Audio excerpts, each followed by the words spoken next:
আমি একটা প্রতিবাদটা হচ্ছে এই মুনাফিকের বিরুদ্ধে ইনসাফের যাতে জয় হয়, এই জন্যই আমি নমিনেশন পেপার কিনছি সেন্ট্রালে জানাবার জন্য। সেন্ট্রাল জানো কিশোরগঞ্জ কি হচ্ছে না। প্রথম কাজ হলো এলাকার উন্নয়ন তো অবশ্যই থাকছে, এর মধ্যে এই বেকার সমস্যা প্রকট আকার ধারণ করেছে। এই বেকার সমস্যা দূরীকরণটা একটা অন্যতম কাজ, কারণ বেকারত্ব আজকে যুব সমাজকে বিপদে নিয়ে গেছে। আজকে মাদকাসক্ত হচ্ছে এই বেকারত্বের কারণে। কাজে বেকার সমস্যা সমাধানটা একটা অন্যতম কাজ। সেই সঙ্গে স্বাস্থ্য শিক্ষা সহ এই মাদক মুক্ত এই কিশোরগঞ্জ গড়া আমাদের একটা অঙ্গীকার। আমরা মাঠের তত্ত্ব যেটা আমরা জানি সেটা ইনশাল্লাহ আমাদের পক্ষে আছে, এবং নির্বাচিত হতে পারলে আমার দলের ভারপ্রাপ্ত চেয়ারম্যান আজকের তারেক রহমান সাহেব, আপনারা জানেন যে উনি 31 দফা রাষ্ট্র মেরামতের 31 দফা কর্মসূচি দিয়েছেন। এই 31 দফা কর্মসূচিকে বাস্তবায়ন করার জন্য এলাকার উন্নয়নে প্রথমত তো দারিদ্র বিমোচন প্রথম আমার লক্ষ্য থাকবে। যারা দরিদ্র শ্রেণীতে আছে তাদের প্রতি একটা উন্নয়নের প্রকল্প করা। আমি বিশ্ব ব্যাংকে ছিলাম, বিভিন্ন দেশে বিভিন্ন দরিদ্র দেশে আমি বিভিন্ন প্রকল্প নিয়েছি দরিদ্র মানুষের উন্নয়নের জন্য, সেদিকে দিব। দ্বিতীয় কথা, কৃষি প্রধান এলাকা এটি, কৃষির উন্নয়ন করার প্রয়োজন রয়েছে।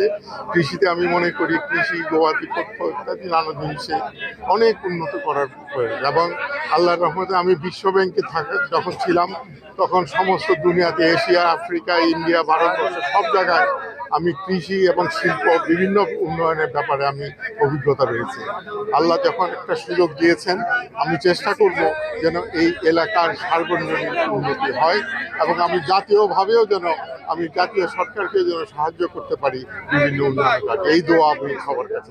কিছু কিছু মিডিয়ার ম্যানিপুলেশন হয়, কিছু কিছু তারা করে, যার জন্য হচ্ছে কি আপনি দেখবেন যে অনেক অনেক পেপারের পত্রিকার নেতা বানায়, অনেক বড় বড় পত্রিকা এটা করে, এমন নিউজ ছাপায় যে নিউজটাকে আপনি চিনেন না, কিন্তু চিনাইতে হয়, তারা মানুষের কাছে প্রতিবাদ করে। আর এমন নিউজ আছে যেমন আমি যদি সিনিয়রিটি বলতে চাই, বিএনপিতে আমার কি সিনিয়র এখন এই মুহূর্তে কেউ নেই, তারিক জিয়াও না, বেগম জিয়াকেও আমি পলিটিক্সে আনছি, কিন্তু বিএনপিতে তো আমার অ্যাক্সেসই নেই, কথা বলছেন না। আবার আমি যদি পজিশানে পাই তখন মিডিয়া আমাকে নিয়ে অনেক ইয়া করে, যার জন্য এই যে অনিয়মের দেশ, অরাজকতা, এর বিরুদ্ধে প্রতিবাদের একটা প্রক্রিয়া হিসাবে আমি ইলেকশন দাঁড়াইছি।